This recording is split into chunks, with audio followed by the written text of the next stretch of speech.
जी अस्सलाम वालेकुम। आज हम जो वीडियो आपके पास लेके आ रहे हैं वो है डिस्पोज़ल। डिस्पोज़ल एक्टिविटी को किस तरह क्रिएट करना है और डिस्पोज़ल का टेंडर किस तरह से हमने पब्लिश करना है ईपैड वर्जन 2.0 के हवाले से। और मैं अपना एक्सपीरियंस आपके साथ शेयर करूं तो मुझे ये जो डिस्पोज़ल एक्टिविटी और डिस्पोज़ल की टेंडिंग है वो as compare to procurement of goods काफ़ी आसान लगी। और काफ़ी मतलब एक यूज़र फ्रेंडली सी है ये सारी एक्टिविटी डिस्पोज़ल की एज़ कम्पेयर टू वो जो हम बात करते हैं procurement of goods in ePAD version 2.0 उसकी निस्बत जो डिस्पोज़ल है वो बहुत ही आसान है और बहुत ही इजी है।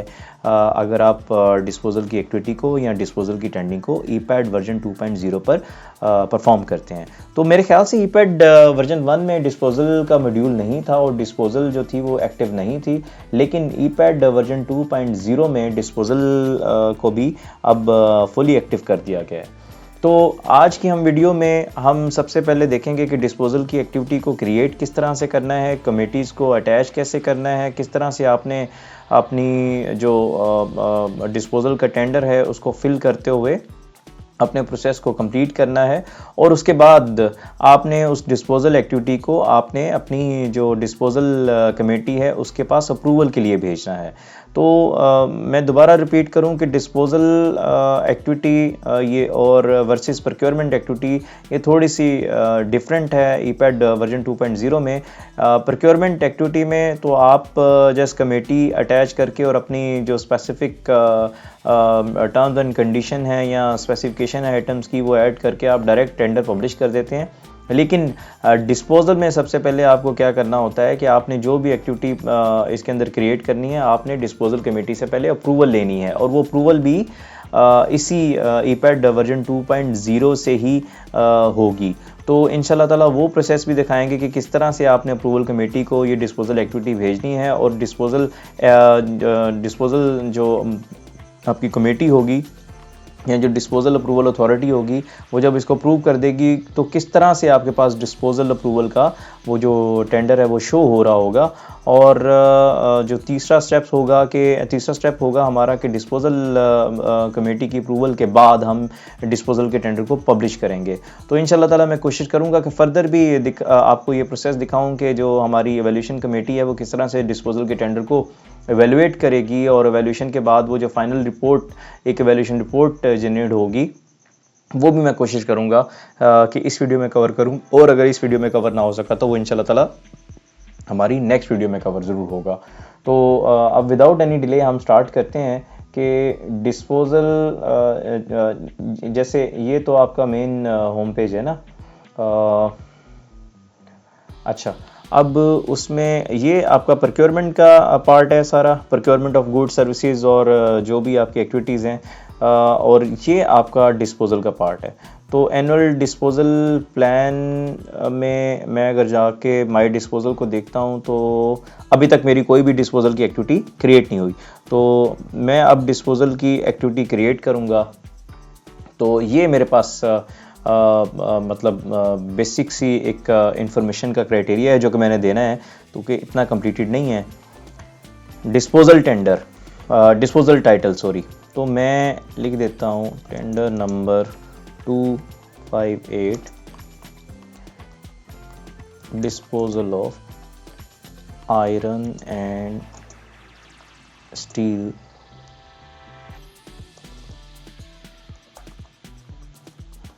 अच्छा, ये मतलब एग्जाम्पल के तौर पे मैं लिख रहा होता हूँ तो इसमें आप अपने तौर पर इसको करेंगे। मेरे पास दो ऑप्शन आ रही हैं, डिस्पोज़ल थ्रू ओपन ऑक्शन और डिस्पोज़ल थ्रू ई बिड।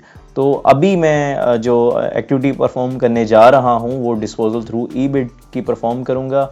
अच्छा, ये सिंगल स्टेज 1 एनवेलप की ऑप्शन है और सिंगल स्टेज 2 एनवेलप की ऑप्शन है। सिंगल स्टेज 1 एनवेलप पे मैं क्लिक कर रहा हूँ और नेशनल को ही सिलेक्ट कर रहा हूँ। उसके बाद प्री क्वालिफिकेशन अगर रिक्वायर्ड है तो मैं इसको इस तरह से एक्टिव करूँगा, अदरवाइज़ मैं इसको इनएक्टिव रखता हूँ।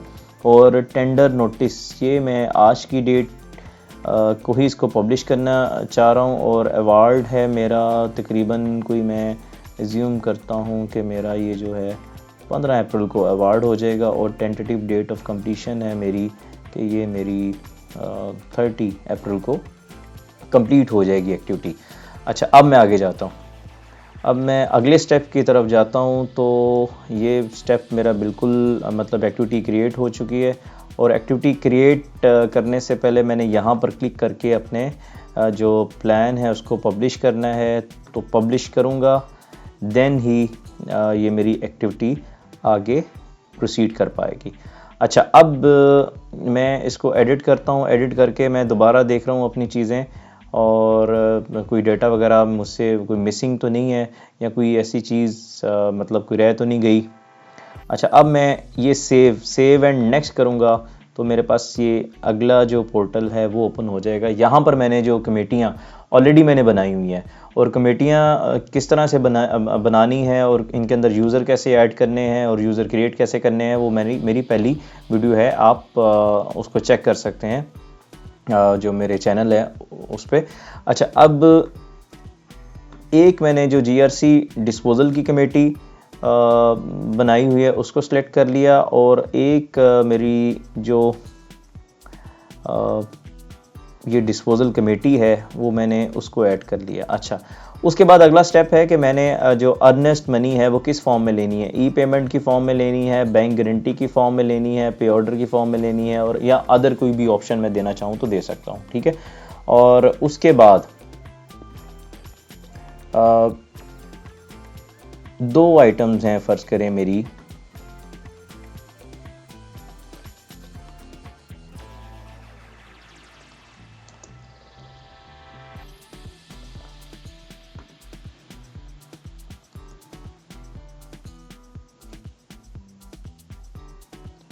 अच्छा, UNSPSC का ये जो कोड है ये भी आपको यहाँ पर देना पड़ता है। अच्छा, इसमें पहले चेक करना पड़ेगा कि स्क्रैप लिख के देखते हैं कि स्क्रैप का कोई कोड है कि नहीं है।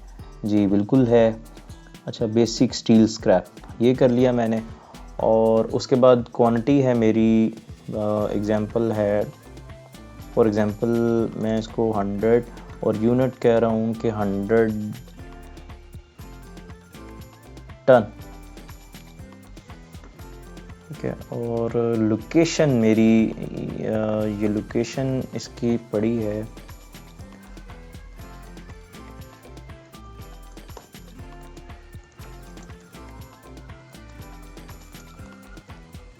और स्पेसिफिकेशन मैं इसकी ऐड कर देता हूँ यूज्ड।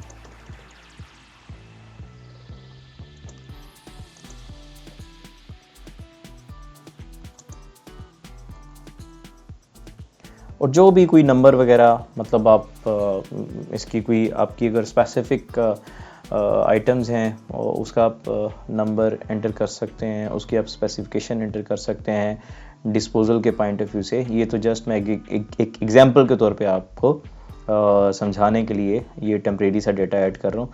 अच्छा, उसके बाद दूसरी आइटम है मेरी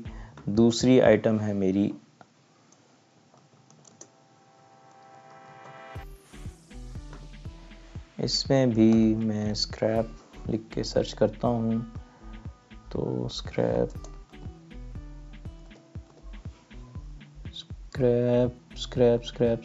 में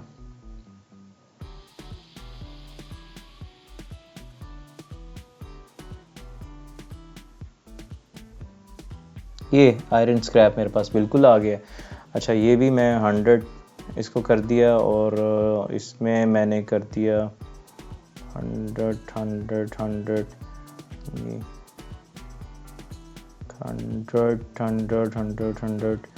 ये मैंने कर दिया टन। इसको मैं सर्च करता हूँ तो ये टन आ गया, और इसका भी मैं एड्रेस देता हूँ लाहौर। अच्छा,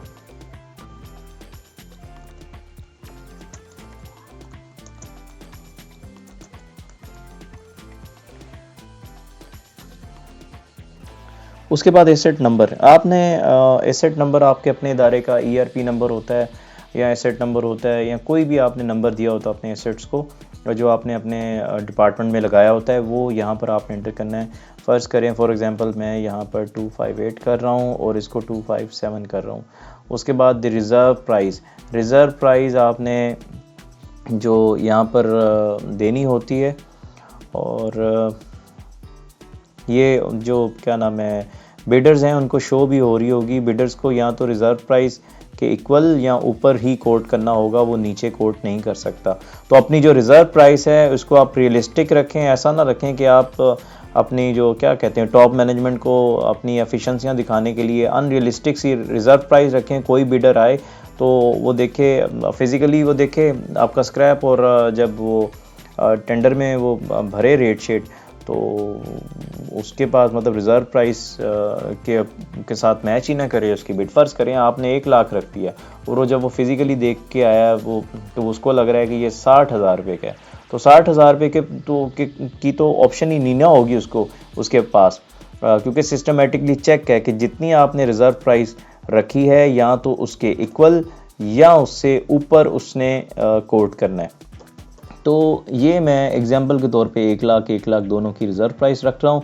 अर्नेस्ट मनी मैं ये 2% कर देता हूँ और ये वाला मेरा प्रोसेस कंप्लीट है। उसके बाद मैं सेव एंड नेक्स्ट करके अगले स्टेप की तरफ जाता हूँ। अगले स्टेप में ये जो ऑप्शन है इसके मैं पिक्चर्स ऐड कर सकता हूँ कि अगर जो मेरा स्क्रैप जहाँ पर पड़ा हुआ है उसके पास उसकी जो भी तस्वीरें हैं वो मैं इसके अंदर ऐड कर सकता हूँ। और अगर मैं नहीं ऐड करूँगा तो सिस्टम मुझे इसके ऊपर कोई मतलब कंपल्सरी ये ऑप्शन नहीं है। तो मैं सेव एंड नेक्स्ट करता हूँ, अगले स्टेप पे जाता हूँ। तो अगले स्टेप पे मैंने सेलेक्ट करना है कि कौन कौन से बिडर हैं वो इसके अंदर पार्टिसिपेट कर सकते हैं। तो ये मैं बिडर्स जो हैं इनको सेलेक्ट कर रहा हूँ। और उसके अलावा यस, ये भी बड़ी इम्पोर्टेंट एक इन्फॉर्मेशन है कि मतलब उनके पास जो है वो रजिस्ट्रेशन रिक्वायरमेंट कौन कौन सी होनी चाहिए। तो ये मैंने चेक कर दिया है। उसके अलावा अब ये legal requirement for eligible bidders, एक एग्जांपल के तौर पे मैं लिख रहा हूँ कि मस्ट बी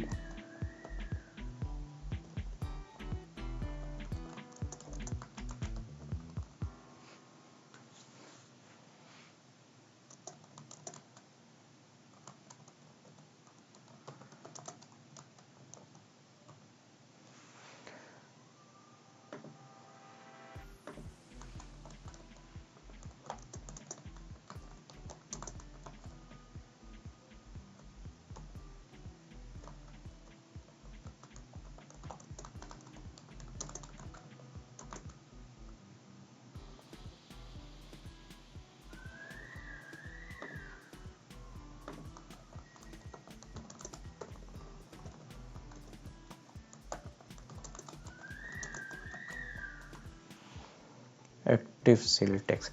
अच्छा, ये मैं जस्ट एग्जांपल के तौर पे दे रहा हूँ कि मुझे जो भी आइडियाज़ आ रहे हैं मैंने एंटर कर दिए। अच्छा, इसको अब या तो आप इंफॉर्मेशन के तौर पे लिख सकते हैं या आप यस करेंगे तो ये कंपलसरी बन जाएगा और बिडर को इसके इसके जो एविडेंसेस हैं वो अटैच करने पड़ेंगे। सेम ये एक्टिव इनकम टैक्स है, अगर मैं नो करूँगा तो इसके डॉक्यूमेंट्स उसको अटैच करने की कोई मैंडेटरी नहीं होगा और जस्ट ये एक एज अ इंफॉर्मेशन के तौर पे उसके पास जाएगा। तो वो सिंपल उसको अगर मैं नो कर दूंगा तो वो उसको येस करेगा कि जी मैं एक्टिव इनकम टैक्स सप्लायर हूँ या बिडर हूँ। तो आपको जस्ट उस पर रिलाई करना पड़ेगा।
जी, तो ये हमारी जो डिस्पोज़ल एक्टिविटी क्रिएट हुई थी, जिसको हमने अप्रूवल कमेटी के पास भेजा था। अब हम इस पार्ट में चेक करते हैं कि डिस्पोज़ल जो कमेटी है, उसने हमारी एक्टिविटी को अप्रूव किया है कि नहीं किया। तो मैं दोबारा ये एनुअल डिस्पोज़ल प्लान में जाऊँगा, माय डिस्पोज़ल पे जाता हूँ और मैं डिस्पोज़ल पे जाके ये मेरी एक एक्टिविटी क्रिएट हुई थी, तो मैं इसके ऊपर या यहाँ पे क्लिक कर लूँ या यहाँ पे क्लिक करके देखता हूँ। अच्छा, यहाँ पे क्लिक की ऑप्शन नहीं आ रही, तो मैं ये एडिट पर जाकर देखता हूँ। तो ये देखें, ये मेरी एक्टिविटी अप्रूव्ड हो गई है, अप्रूव्ड हो चुकी है। डिस्पोज़ल कमेटी ने मेरी इस एक्टिविटी को अप्रूव कर दिया है, यानी अब मैं अपनी इस एक्टिविटी को आगे पब्लिश करने की तरफ प्रोसीड कर सकता हूँ। यहाँ पर लिखा हुआ है success, the disposal has been approved by the disposal committee, it is now ready for publication, please proceed to publish the disposal as per the defined process. तो अब मैं पब्लिकेशन नोटिफिकेशन की तरफ जा रहा हूँ। तो पब्लिश डेट यानी आज की डेट में मैं पब्लिश करता हूँ, और bid closing date and time, bid closing date and time को मैं आज की डेट में ही इसको मैं क्लोज़ करना चाह रहा हूँ। और अभी मेरे पास 2:27 हुए हैं, तो मैं कोशिश करता हूँ इसको मैं क्लोज़ करूँ कोई 3 बजे तक, 3 AM, ठीक है। और जो बिड ओपनिंग टाइम है इसको मैं 3:05 तक, जो जेन्युइन जो एक्चुअल टाइम जो एक्चुअल में आप यूज़ कर रहे होंगे अपना ये सारा जो प्रोसेस है, उस पे तो इतना ये क्लोज टाइम नहीं देगा ये, क्योंकि मैं डेमो एक आईडी यूज़ कर रहा हूँ, तो इसलिए मेरे पास ये ऑप्शन है। तो अभी मैंने बिड पब्लिश डेट भी दे दी, bid closing date and time भी दे दिया, और bid opening date and time भी दे दिया। तो अब मैं अपनी इस डिस्पोज़ल एक्टिविटी को बाकायदा से पब्लिश करने लगा हूँ। और पब्लिश करने के बाद अगला हम प्रोसेस देखेंगे कि हमने अपनी इस डिस्पोज़ल एक्टिविटी को किस तरह से ओपन करना है, किस तरह से देखना है, किस तरह से इस डिस्पोज़ल एक्टिविटी को हम इवैल्यूएशन कमेटी के पास भेजेंगे। तो ये मैंने अपनी डिस्पोज़ल एक्टिविटी को पब्लिश कर दिया है, और यहाँ पर मुझे मैसेज शो हो रहा है, you can not modify the data after the publication, that is reached. अब मैं प्रोसीड टू नेक्स्ट स्टेप करता हूँ। तो ये मेरी जो डिस्पोज़ल एक्टिविटी है ये पब्लिश हो चुकी है, और जिसका बिड क्लोजिंग टाइम मुझे शो हो रहा है, और bid open date and time भी शो हो रहा है यहाँ पर, और मैसेज आ रहा है the bid opening date has not yet been reached, please wait until the scheduled opening time to proceed with the evaluation. तो ये हमने यहाँ तक अपनी जो डिस्पोज़ल एक्टिविटी को कंप्लीट कर लिया है। अगला जो हमारा स्टेप होगा, अगली जो हमारी एक्टिविटी होगी, हम इस डिस्पोज़ल टेंडर को ओपन करेंगे, और ओपन करने के बाद हम इसको इवैल्यूएशन कमेटी को भेजेंगे, और इवैल्यूएशन कमेटी जो हमें फाइनल इसका कंक्लूजन भेजेगी, और उसको हम देखेंगे इस वीडियो में। तो इंशाल्लाह ताला ये हम अगला स्टेप अब उसकी तरफ बढ़ते हैं। तो वीडियो के इस पार्ट में हम देख रहे हैं कि हमारे पास जो 3 वेंडर्स हैं उन्होंने बिड सबमिट करवा दी है, और bid open date and time ये मार्च 13, 2026 और 3:05 पर था। यहाँ पर मुझे शो हो रहा है the bid opening date has been reached, please click the open bids button below to proceed. तो अब मैं ओपन बिड्स बटन पे क्लिक करूँगा जस्ट। तो ये जो अच्छा, ये मैं कौन हूँ कि मैंने इस डिस्पोज़ल को इनिशिएट किया है, तो मैं इसको अब ओपन कर रहा हूँ, और ओपन करने के बाद the bids have been open successfully, you may now proceed to send the bids data for evaluation. तो अब मैं सिंपल इसको इवैल्यूएशन को सेंड करूँगा कि ये वाला जो डेटा है मेरा इवैल्यूएशन के पास चला गया है। अब मुझे जो मैसेज आ रहा है, the bid have been open successfully awaiting evaluation committee action to proceed with the assessment. अच्छा, बस यहाँ पर मैं अगेन वही बात करना चाहूँगा कि अब वो जो एक हमारी कमेटियाँ होती थी जो टेंडर ओपन करने वाली, तो उसका कोई इतना ख़ास रोल नहीं रह गया। इसमें सिर्फ एवैल्यूएशन कमेटी का रोल है, और जो टेंडर इनिशिएट कर रहे हैं यानी प्रोक्योरमेंट को इसके अंदर मतलब एंटर कर रहे हैं, उनका इम्पोर्टेंट रोल है। और जो टेंडर ओपनिंग कमेटी है वो एक टाइम सेविंग है, वो एक प्रोसेस जो था वो एक बिल्कुल कट लग गया उसके ऊपर। तो ये एक अच्छी चीज़ भी है, और इसके कुछ जो दूसरे भी हो सकते हैं प्रोज एंड कॉन्स। तो बहरहाल ये एक टेंडर हमने हमारा जो डिस्पोजल का टेंडर था उसको हमने इस तरीके से ओपन करना है, और ओपन करके हमने एवैल्यूएशन कमेटी को रेफ़र कर देना है। और यहाँ पर हमारा प्रोसेस कंप्लीट हो गया है। उसके बाद एवैल्यूएशन कमेटी जो भी रिज़ल्ट इसका बनाएगी, हम फिर वो देखेंगे कि वो हमारे पास किस तरह से विजिबल होगा। तो इंशाल्लाह ताला जैसे ही एवैल्यूएशन कमेटी अपनी एवैल्यूएशन पूरी करती है, उसके बाद हम देखेंगे कि उसकी जो विजिबिलिटी है हमें किस तरह से शो हो रही होगी।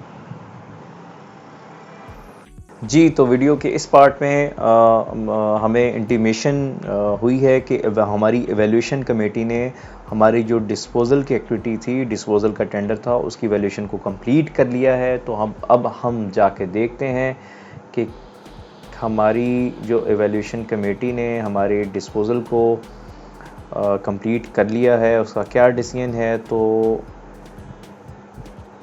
ये हमारे पास मतलब 3 बिडर्स आए थे, 3 बिडर्स को हमने एवैल्यूएशन के लिए भेजा, जिसमें से पहले जो बिडर हैं उसको एलिजिबल किया है हमारे कन्वीनियर ने भी और बाकी मेंबर्स ने भी, और सेम हमारे जो दूसरे बिडर हैं उसको भी तीनों मेंबर्स ने एलिजिबल करार दिया है। उसके बाद जो हमारे थर्ड मेंबर हैं,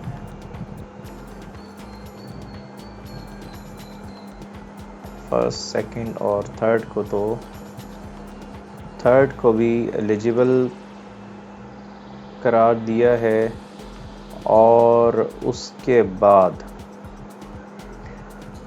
बाद ये एक बिडर हैं जिसको विनर डिक्लेयर किया है हमारी एवैल्यूएशन कमेटी ने। और यहाँ पर मैं कॉन्ट्रैक्ट अवार्ड डेट दूंगा कि जनाब मैं 31 मार्च तक इसको कॉन्ट्रैक्ट अवार्ड कर दूंगा, और जनरेट एवैल्यूएशन रिपोर्ट पर क्लिक कर दूंगा। ये मेरी एवैल्यूएशन रिपोर्ट जनरेट हो गई है। अब मैं इसको डाउनलोड करता हूँ। डाउनलोड करने के बाद मैं इसका व्यू लेता हूँ, तो ये इस तरह की मेरी एवैल्यूएशन रिपोर्ट जनरेट होगी। तो ये एक बहुत ही कम्प्रिहेंसिव रिपोर्ट है, और मैं इसको अप्रिशिएट करता हूँ पेपरा ने जो ईपैड वर्जन 2.0 बनाया है डिस्पोजल के पॉइंट ऑफ व्यू से। बहुत ही आसान है, बहुत ही यूज़र फ्रेंडली है। ये बिडर के लिए भी आसान है, और जो प्रोक्योरिंग एजेंसी हैं उनके लिए भी आसान है। और इसके साथ साथ अब इसका जो है प्रोसीड टू नेक्स्ट स्टेप करके देखते हैं। तो प्रोसीड टू नेक्स्ट स्टेप में हमारे पास has been generated and the contract award date is set as, और मेरे ख्याल से कोई ऑप्शन फ़िलहाल अभी नहीं आ रही, यानी ये प्रोसेस यहाँ तक ही है इसका। तो लेकिन बहुत शुक्रिया, उम्मीद करता हूँ आपको ये वीडियो अच्छी लगी होगी। और अगर आप मज़ीद किसी टॉपिक पर वीडियोस रेकमेंड करना चाहते हैं कि मैं उसके ऊपर वीडियो बनाऊँ, तो आप काइंडली कमेंट सेक्शन में ज़रूर मेंशन करें। बहुत शुक्रिया।